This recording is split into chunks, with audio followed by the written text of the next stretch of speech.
شادی کی رات ہی کاشف نے سائمہ کو کمرے میں بنے واش روم میں جانے سے سختی سے منع کر دیا۔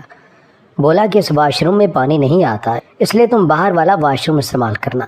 سائمہ مان تو گئی، مگر اس وقت وہ بہت حیران ہوئی جب کاشف خود نہا دھو کر باہر نکلتا اور پھر واش روم کو تالا لگا دیتا۔ وہ پوچھتی تو کہتا کہ کبھی کبھی آ جاتا ہے پانی۔ یوں ایک رات باہر جانے سے ڈر لگا تو اسی واش روم میں چپکے سے میں چلی گئی۔ جو ہی پانی کے نل کا کھولا تو اسے کسی عورت کی آواز سنائی دیتی، اسے بہت حیرت ہوئی۔ یوں اگلے دن راز جاننے کے لیے جو ہی ٹینکی کھولی تو جان نکل گئی، کیونکہ اس میں تو میرا آج کالج میں آخری دن تھا۔ میں بہت اداس تھی کیونکہ میرے بھائی نے مزید پڑھنے سے مجھے منع کر دیا تھا۔ کاشف پچھلے 2 گھنٹوں سے میرا موڈ صحیح کرنے کی کوشش کر رہا تھا، مگر میری اداسی ختم ہونے کا نام ہی نہیں لے رہی تھی۔ میں اور کاشف ایک دوسرے کو پسند کرتے تھے۔ کاشف کالج کا ذہین طالب علم ہونے کے ساتھ ساتھ خوبصورت بھی بہت زیادہ تھا۔ کالج کی کئی لڑکیوں نے اس پر قسمت آزمائی، مگر وہ کامیاب نہ ہو سکی، اور میں ہمیشہ حیران ہوتی رہتی تھی کہ میری عام سی شکل و صورت میں ایسا کیا تھا جو کاشف نے خوبصورت لڑکیوں کو ٹھکرا کر میری طرف دوستی کا ہاتھ بڑھایا تھا۔ کاشف کو میری نڈر انداز اور بہادری نے اپنی جانب مائل کیا تھا۔ میں حق سچ کے بات کہنے کے لیے کسی کا بھی لحاظ نہیں کرتی تھی۔ میں اس کے لیے ایک چیلنج تھی جس کو اس نے کمزور کرنے کا فیصلہ کر لیا تھا۔ اس طرح موڈ خراب رکھو گی تو یار میں کیسے چین سے رہ سکوں گا؟ کاشف نے پریشانی سے پوچھا۔ میں یہ سب نہیں جانتی کاشف، میں بس اتنا جانتی ہوں کہ میں تمہارے بغیر نہیں رہ سکتی۔ آج کالج ختم ہو جائے گا، پھر ہم کیسے ملیں گے؟ بھائی صبح امی کو کہہ رہے تھے کہ اب اسے گھرداری سکھائیں، جلد ہی اس کی شادی کر دیں گے۔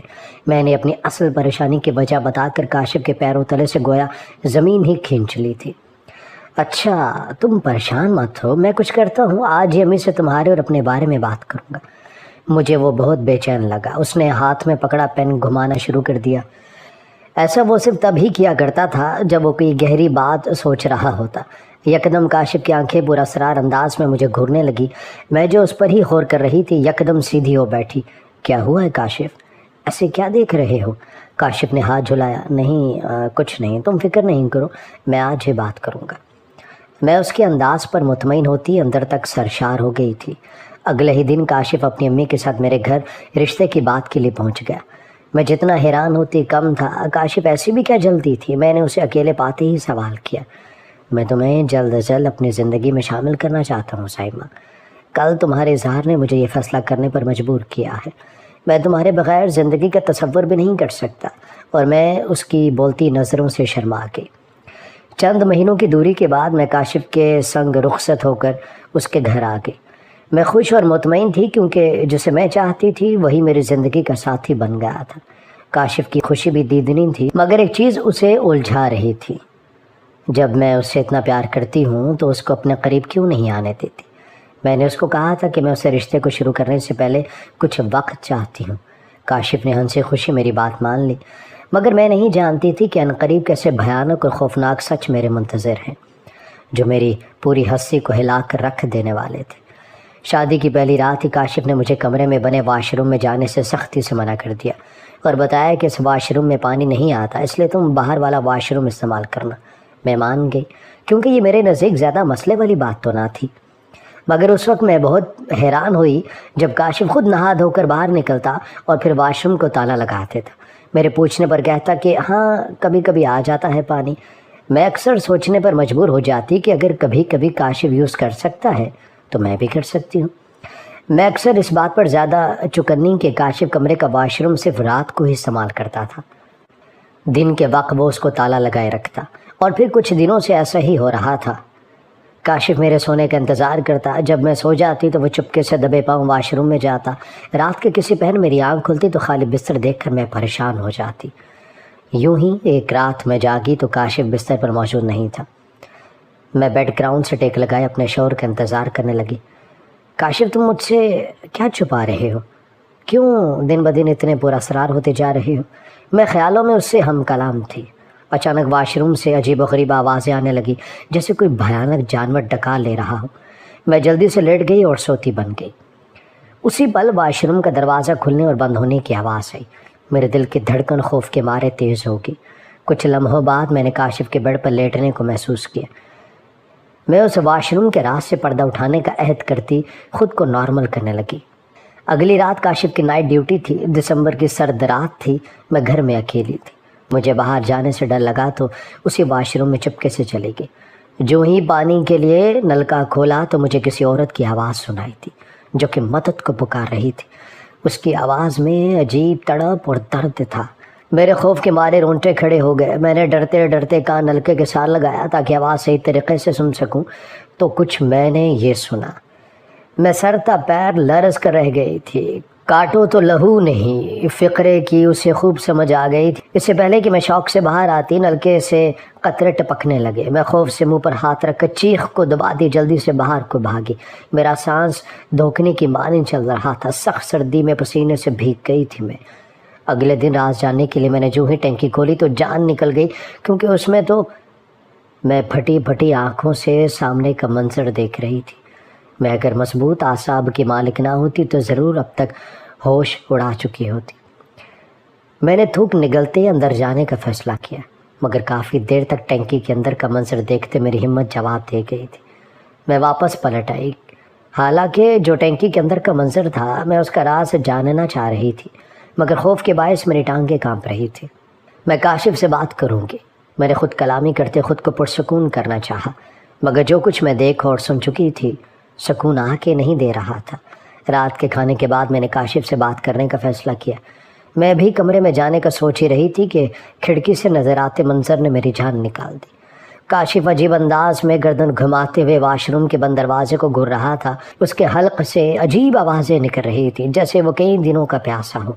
میری آنکھیں بھیگ گئی۔ یہ وہ کاشف تو نہیں ہے جس سے میں نے پیار کیا تھا۔ اس کو کیا ہو گیا ہے؟ میں اسے کھو نہیں سکتی، مجھے ہمت کرنا ہوگی۔ میں ارادہ باندھتی کمرے میں داخل ہوئی۔ کاشف جو کہ واش روم کی جانب بڑھ رہا تھا یکدم رک گیا۔ کاشف، مجھے تمہاری طبیعت ٹھیک نہیں لگ رہی، آؤ میڈیسن لینے چلتے ہیں۔ میں نے حواس باختہ چہرے پر نظر پڑتے ہی کاشف سکون میں آ گیا۔ میں ٹھیک ہوں، تم جاؤ، کچھ دیر میں اکیلا رہنا چاہتا ہوں۔ اس کے جھٹلانے پر مجھے غصہ آیا۔ وہ کن پٹی دباتا بیڈ پر بیٹھ گیا۔ اکیلے کیوں رہنا چاہتے ہو تم، اور کیا کرتے پھر رہے ہو؟ مجھے آج تم بتا ہی دو۔ میں جب سے بیاہ کر اس گھر میں آئی ہوں روز ہی کوئی نہ کوئی راز کھل رہا ہے مجھ پر۔ اس باتھ روم میں ایسا کیا ہے کاشف جو تم رات کے دوسرے پہر وہاں جاتے ہو؟ میں کاشف کے سامنے بیٹھی پوچھ رہی تھی۔ وہ پریشان نظر آنے لگا۔ میں اس وقت بہت مشکل میں ہوں سائمہ، مہربانی کرو اور مجھے اکیلا چھوڑ دو، ورنہ تم بہت پچھتاؤ گے۔ کاشف نے آنکھیں چراتے ہوئے کہا۔ میں مزید الجھ گئی۔ کیوں پچھتاؤں گی میں؟ کیا کرنے والے ہو تم؟ میں جاننے پر بضد تھی۔ کاشف نے ہاتھ گردن پر پھیرتے ہوئے سر گھمایا۔ اس کی آنکھوں کے ڈورے لال ہو گئے۔ مجھے ایک پل کے لیے اس سے خوف محسوس ہوا، مگر میں آج ہر حال میں یہ جاننا چاہتی تھی کہ کاشف کیا چھپا رہا ہے۔ اس لیے میں ہمت کرتی اس کے سامنے بیٹھی رہی۔ مجھے بھوک لگی ہے۔ کاشف عجیب انداز میں چیخا۔ ابھی تو کھانا کھایا ہے تم نے؟ مجھے پیاس لگی ہے، وہ کہہ کر جھٹکے سے اٹھا اور واش روم کی جانب بڑھ گیا۔ میں آنکھیں پھاڑے اس کے پیچھے ہو لی۔ کاشف نے نلکا کھولتے ہی ہتھیلی پھیلا دے، سرخ خون اس کی ہتھیلی کو رنگین کر گیا۔ وہ کسی پیاسے کی طرح میں خون پینے لگا۔ میری خوف کی مارے ٹانگیں کانپنے لگی۔ میں نے منہ پر ہاتھ رکھ کر اپنی چیخ کا گلا گھونٹا۔ کاشف، یہ کیا کر رہے ہو؟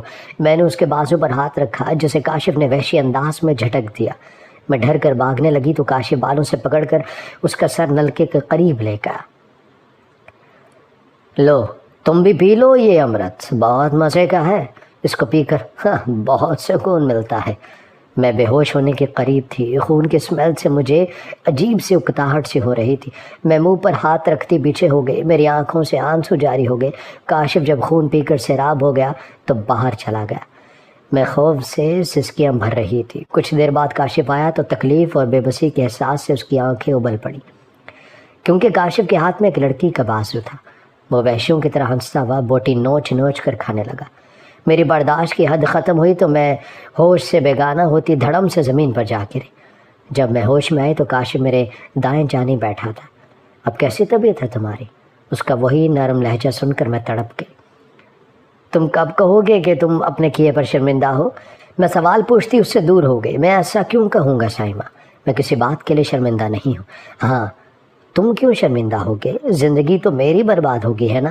تم نے مجھے پہلے کیوں نہیں بتایا تھا کاشف کہ تم آدم خور انسان ہو؟ میں صدمے میں تھی۔ مجھے لگنے والا دھچکا چھوٹا نہیں تھا۔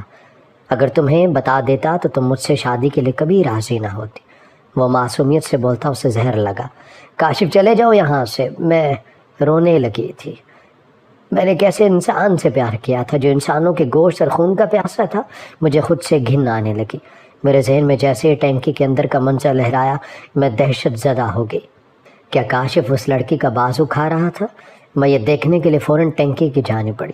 میرے شک پر یقین کی مہر لگ چکی تھی. ٹینکی میں ہر طرف خون ہی خون بکھرا ہوا تھا اور ایک طرف ایک لڑکی کا جسم پڑا ہوا تھا جس کی کہنے کو تو سانسیں چل رہی تھی مگر جسم کے اعضاء کٹے ہوئے تھے. وہ تکلیف سے کرا رہی تھی اور فریاد کر رہی تھی کہ اس کا سارا خون پی لیا جائے تاکہ وہ سکون سے مر سکے. میں نے اس دن نلکے سے بھی ایسی ہی باتیں سنی تھی. اس سے پہلے کہ میں کاشف سے کچھ پوچھتی کاشف اپنا ہر راز مجھ پر عیاں کر چکا تھا. اور حیرت کی بات تو یہ تھی کہ وہ شرمندہ نہیں تھا. میں پریشان تھی وہ ایسا کیوں ہے.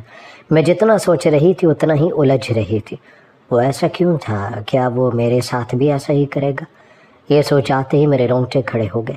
میں کیسے معلوم کروں گی کہ کاشف ایسا کیوں ہے؟ پھر مجھے اپنی ساس کا خیال آیا. وہ کہاں رہتی ہے؟ اگلے چند دن کاشف نارمل ہی رہا. ہمارے درمیان ایسی کوئی بات نہ ہوئی. کاشف کی محبت بھی ذرا کم نہ ہوئی. کاشف تمہاری امی کہاں رہتی ہیں؟ وہ ہمارے ساتھ کیوں نہیں رہتی؟ میں نے موقع دے کر اس سے پوچھ ہی لیا. وہ الگ گھر میں رہتی ہے. میں تمہیں ملواؤں گا کسی دن. اس نے ٹی وی پر نظریں جمائے ہی کہا. تم کب سے یہ سب کر رہے ہو؟ وہ اس کا اشارہ سمجھتے ہوئے سیدھا ہو کر بیٹھا. یہ میرے لیے بہت تکلیف دہ موضوع ہے. میں اس پر بات نہیں کرنا چاہتا. وہ کہہ کر باہر جانے لگا تو میں نے اس کا راستہ روک دیا. ہمارے مستقبل کے بارے میں سوچو کاشف. اس طرح نہیں چل سکتی ہماری زندگی. میں پولیس کو کال کر کے سب بتا دوں گی کہ تم کتنے گھنونے جرم میں ملوث ہو. میرے دو ٹوک انداز پر وہ الجھا. تم میرے بارے میں پولیس کو بتاؤ گی؟ کیا بتاؤ گی اور کیسے؟ میں تمہیں اس گھر سے باہر جانے دوں گا تو ہی بتاؤ گی نا. کاشف نے مجھے دھمکی دی مگر مجھ پر کچھ اثر نہ ہوا. دروازے پر ہونے والی بیل نے ہم دونوں کا دھیان ہٹا دیا. کاشف نے دروازہ کھولا تو مجھے اپنی ساس نظر آئی. آپ جائیں یہاں سے, میں رات کو گھر آؤں گا. کاشف یکدم پریشان ہوتا ہوا بولا. تم مجھے 2 ہفتوں سے ٹال رہے ہو. آج میں اپنا حصہ لیے بغیر یہاں سے نہیں جاؤں گی. وہ مضبوط لہجے میں کہتی میرے قریب آئی. اسے تو تم نارمل کر ہی دو گی مگر ہر چیز کی ایک قیمت ہوتی ہے اور وہ تم دونوں کو ادا کرنا ہوگی. پرسکون زندگی مفت میں نہیں مل جایا کرتی. کانٹوں پہ چل کر حاصل کرنا ہوتی ہے. میں پھر آؤں گی اور اپنا حصہ لے کر جاؤں گی. وہ عورت سرد لہجے میں کہتی جیسے آئی تھی ویسے ہی جا چکی تھی مگر اپنے پیچھے وہ خاموش طوفان چھوڑ گئی تھی. یہ سب وہ کیا کہہ کر گئی ہے؟ میں نے حیران ہوتے ہوئے پوچھا. کیونکہ مجھے ساس کی باتوں کی سمجھ نہ آئی. تم بس آئندہ ان کے سامنے مت آنا. میں وقت آنے پر سب تمہیں بتا دوں گا. کاشف نے ٹالنا چاہا مگر میرا انداز ایسا تھا کہ آج ہی سب رازوں سے پردہ اٹھانا چاہتی ہوں. وہ وقت کب آئے گا کاشف؟ میں تمہاری بیوی ہوں, محبوبہ نہیں جسے تم بہانوں سے بہلاؤ گے. آج تمہیں فیصلہ کرنا ہوگا. یا تم اپنی اس زندگی میں رہو یا یہ سب چھوڑ کر میرے ساتھ نارمل لوگوں کی طرح رہو. میرے سختی سے کہنے پر کاشف نے میری طرف دیکھا. تم اچھے سے جانتی ہو کہ میں تمہارے بغیر نہیں رہ سکتا مگر میں یہ سب بھی نہیں چھوڑ سکتا. وہ مجھے بے بس نظر آیا. پھر مجھے چھوڑ دو. میں کمزور نہیں پڑنا چاہتی تھی. کاشف کو امید نہیں تھی کہ میں اتنی بڑی بات اتنی آسانی سے کہہ سکتی ہوں. وہ حیرت زدہ سا مجھے دیکھنے لگا. میرے بغیر رہ لو گی؟ ہاں رہ لوں گی تمہارے بغیر میں مگر ایسے انسان کے ساتھ نہیں زندگی گزار سکتی جو انسانوں کو نوچ کے کھاتا ہو. میرا لہجہ تلخی سے بھرپور تھا. تم دونوں کو اس کی قیمت چکانا پڑے گی. کاشف کے دماغ میں اپنی ستیلی ماں کی بات گونجی. کیا میں اسے سب سچ بتا دوں؟ وہ خود سے سوال کر رہا تھا. کاشف میں بیوی ہوں تمہاری. تمہارے ہر دکھ سکھ کی ساتھی ہوں. تم مجھ سے ہر مسئلہ شیئر کر سکتی ہو. وہ جیسے اس کے دل کی بات پڑھ رہی تھی. ٹھیک ہے تو پھر سنو. میری امی بچپن میں ہی وفات پا گئی تھی. ابا نے دوسری شادی کر لی مگر ستیلی امی اچھی نہیں تھی. ایک آدم خور تھی وہ. میں یہ بات جان گیا تھا. انہوں نے بہت کوشش کی کہ مجھے بھی اپنا جیسا بنا دے مگر میں نے ان کی ہر کوشش ناکام کر دی. پھر ابا کی طبیعت اچانک خراب ہو گئی تو میرا دھیان بٹ گیا. وہ کالے جادو کے وار چلانے میں کامیاب ہو گئی. میرا حسار بہت کمزور ہو گیا تھا. میں نے بہت کوشش کی کہ میں ایسا نہ بن سکوں. میں باقاعدگی سے پیر صاحب کے پاس جاتا ہوں تاکہ میں مزید کمزور نہ ہو جاؤں. اس لیے بظاہر میں خوش شکل انسان ہوں اور میں یہ سب اپنی زندگی سے ختم کرنا چاہتا ہوں. اس بات کا جیتا جاگتا ثبوت تم خود ہو. تمہارے خون میں میری ستیلی ماں کے واروں کا توڑ ہے. اس لیے میں نے تمہیں اپنی زندگی میں شامل کیا ہے. میں نہیں جانتا کہ میں تم سے محبت کرتا ہوں یا نہیں، مگر میں شرمندہ بھی نہیں ہوں کہ میں نے تمہیں استعمال کرنے کے لیے تم سے شادی کی ہے، کیونکہ تمہاری تھوڑی سی قربانی بہت سے معصوم لوگوں کی زندگی بچائے گی۔ وہ خاموش ہوا تو میں نے سوال پوچھا، کیا مطلب ہے کاشف؟ میرے خون میں ایسا کیا ہے؟ میں بے چینی سے پوچھنے لگی تھی، تمہارے خون کے چند قطرے لگاتار 40 روز تک پینے سے مجھ پر سے یہ بندش ختم کر دی جائے گی، اور میری ماں یہی چاہتی ہے کہ میں انہیں بھی تمہارا خون دوں، مگر میں ایسا نہیں کروں گا کیونکہ وہ مجھے ہمیشہ کے لیے اپنی دنیا میں جکڑ لیں گے۔ وہ بات ختم کر کے خاموش ہو گیا۔ مجھے 1% بھی اس کی بات کا یقین نہیں آیا۔ مجھے یقین نہیں آ رہا کہ کاشف تمہارے جیسا پڑھا لکھا انسان یہ سب باتیں کیسے کر سکتا ہے۔ یہ کیسا توڑ ہے کسی چیز کا؟ یہ تو سراسر میرے قتل کا منصوبہ ہے جس پر معصومیت اور مظلومیت کی چادر ڈال دی گئی ہے۔ میں سب میں تمہارا کسی قسم کا ساتھ نہیں دوں گی۔ بہتر ہوگا کہ تم ہوش کے ناخن لو اور اپنی عقل کو استعمال کرو۔ اللہ نے یہ دماغ اس لیے نہیں دیا کہ تم اس کا کنٹرول کسی جاہل پیر کے ہاتھ میں پکڑا دو۔ تم ایک باشعور انسان ہو، مجھے تم سے ایسی امید بالکل نہیں تھی۔ میں نے بہت سمجھایا مگر کاشف کی عقل میں کوئی بات نہیں بیٹھ رہی تھی۔ میں اسے علاج کروانے کا کہہ کر تھک گئی، مگر نہ اس کی سرگرمیوں میں کمی آئی تھی نہ وہ اپنے علاج کی طرف دھیان دے رہا تھا۔ اس کی بس ایک ہی ضد تھی کہ اس کی بیوی پیر صاحب کے عمل کو کرنے میں اس کا ساتھ دے۔ اور پھر ایک دن بہت عجیب بات ہوگی۔ وہ گھر کی صفائی کر کے فارغ ہوئی تو دروازے پر گھنٹی بجی۔ میں نے دروازہ کھولا مگر باہر کوئی نہ تھا۔ میں بہت حیران ہوئی کہ آخر کون دروازہ بجا کر گیا ہے۔ میں اندر آ گئی۔ کچھ دیر بعد پھر وہ دروازہ ناک ہوا۔ میں نے دروازہ کھولا تو گلی سنسان تھی۔ ایک 10 سال کا بچہ ہمارے گھر کے سامنے کھڑا طنزیہ مسکرا رہا تھا۔ کیا ہوا ہے بیٹے؟ ادھر آؤ میرے پاس اور مجھے بتاؤ تمہیں کیا چاہیے۔ میں اتنے پیارے بچے کو دیکھ کر نہال ہو گئی۔ وہ بچہ بنا ڈرے اور ہچکچائے میرے پاس آیا۔ مجھے بھوک لگی ہے آنٹی۔ اس کے چہرے پر اس وقت صرف معصومیت تھی۔ ٹھیک ہے اندر آ جاؤ، میں تمہیں کھانا دیتی ہوں۔ اس بچے نے جیسے ہی گھر کے اندر پاؤں رکھا مجھے زور کی ٹھوکر لگی۔ میں اوندھے منہ فرش پر جا گری۔ میں نے اٹھنے کی کوشش کی مگر جسم تھا کہ ہل نہیں رہا تھا۔ مجھے اپنا آپ بے جان ہوتا ہوا محسوس ہوا۔ تائی تو کہہ رہی تھی کہ تیرا خون حاصل کرنا بہت مشکل کام ہے مگر تو بہت اچھی ہے۔ وہ بچہ جیب سے چاقو نکالتا پورا سرا لہجے میں بولا۔ میری آنکھیں خوف سے پھٹ گئی۔ میں اٹھنا چاہ رہی تھی مگر مجھے ایسا محسوس ہوا جیسے کسی نے مجھے باندھ دیا ہو۔ دوسری جانب ایک اندھیرے کمرے میں کاشف کی سوتیلی ماں آگ جلائے اس کے سامنے بیٹھی کچھ پڑھنے میں مصروف تھی۔ بے بسی کے اس احساس سے میری آنکھوں سے آنسو بہنے لگے۔ میں رونے لگی۔ تم کون ہو اور کیا ارادہ ہے تمہارا؟ وہ بچہ کھلکھلا کر ہنسنے لگا۔ تم اتنی معصوم کیوں ہو؟ تمہارے شوہر نے فیصلہ کیا تھا کہ وہ تمہیں اپنے انداز میں ہینڈل کرے گا مگر تم اس کے کسی جال میں نہیں پھنسی۔ کل تائی کو کہہ رہا تھا کہ تم اس کے قابو میں نہیں آ رہی، اس لیے وہ جو کرنا چاہیں کر سکتی ہیں۔ یہ کہتے ہوئے وہ بچہ آگے بڑھا اور میری کلائی تھام کر اس پر ہلکا سا کٹ لگا دیا۔ میں تکلیف کے احساس سے چیخ اٹھی۔ تم فکر نہ کرو، ایسا کرنے سے تمہیں بعد میں مشکل نہیں ہوگی۔ ٹینکی میں بیٹھی اس لڑکی کی ہی مثال لے لو۔ وہ درد سے چیختی نہیں ہے کیونکہ اس نے کاشف کی 40 دن خون پلانے والی بات کا یقین کر لیا تھا اور اپنی خوشی سے اس کا ساتھ دینے لگی تھی۔ اگر تم بھی اپنا ذہن تیار کر لو اور خوشی سے ہمیں اپنا کام کرنے دو تو یقین کرو تمہاری موت بہت آسان ہو جائے گی۔ وہ بچہ مجھے کسی بڑے بزرگ کی طرح سمجھا رہا تھا اور خون پیکٹ میں بند کر کے جانے لگا۔ رات کو کاشف آئے تو اس کے حق میں فیصلہ دینا ورنہ تمہارا انجام بہت برا ہوگا۔ میں نے اس ٹینکی والی لڑکی کی جگہ خود کو سوچا تو میرے رونگٹے کھڑے ہو گئے۔ میں ہمت ہارنے والوں میں سے نہ تھی اور نہ ہی غلط بات پر چپ کرنے والوں میں سے تھی۔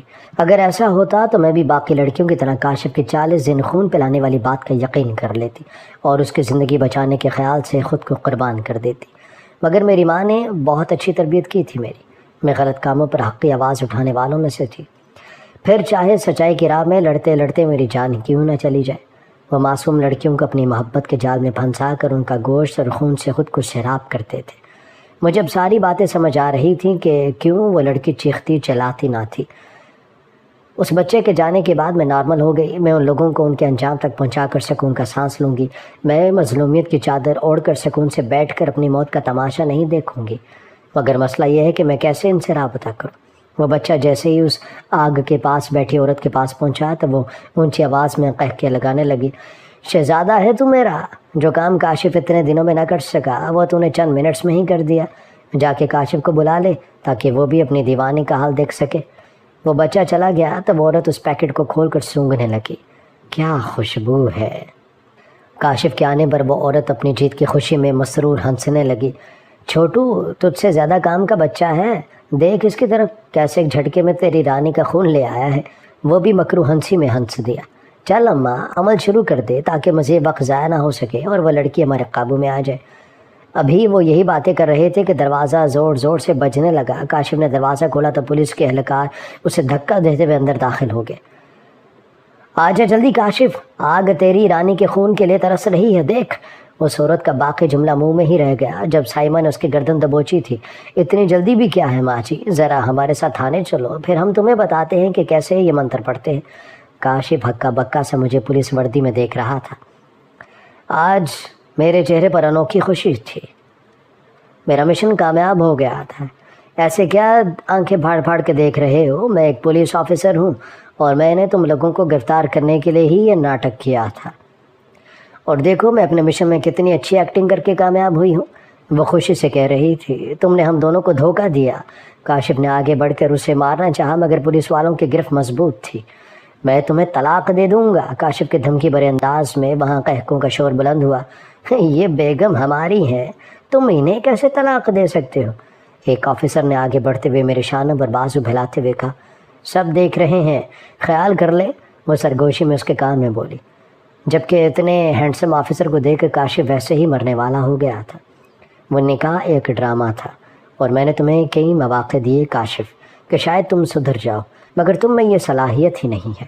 اس لیے اب ساری زندگی جیل کے سلاخوں کے پیچھے بیٹھ کر انسانی خون کا انتظار کرتے رہنا، کیونکہ اب تم لوگوں کا علاج کروانے کا ارادہ نہیں رکھتی میں۔ یہی سزا ہے تم لوگوں کی۔ لے جاؤ ان دونوں کو اور اس بچے کو اسپتال لے جاؤ، اس کا ذہن ابھی معصوم ہے، اس کا علاج کرواؤ۔ اس کا حکم ملتے ہی تمام پولیس اہلکار چلے گئے۔ کمرے میں صرف میں اور میرا حقیقی شوہر زاہد رہ گئے تھے۔ کیا خیال ہے بیگم صاحبہ، ہنی مون پلان کر لیں اب وہ محبت بھری نظروں سے مجھے دیکھتے ہوئے پوچھ رہے تھے۔ تمہارے مجھ پر اعتبار کرنے کا شکریہ زاہد، یہ مجھ سے زیادہ تمہاری جیت کا موقع ہے۔ اگر تم اسے ایسے انجوائے کرنا چاہتے ہو تو ٹھیک ہے، میری طرف سے اجازت ہے، میں کھلکھلا کر کہتی اس کے بازو سے لپٹ گئی۔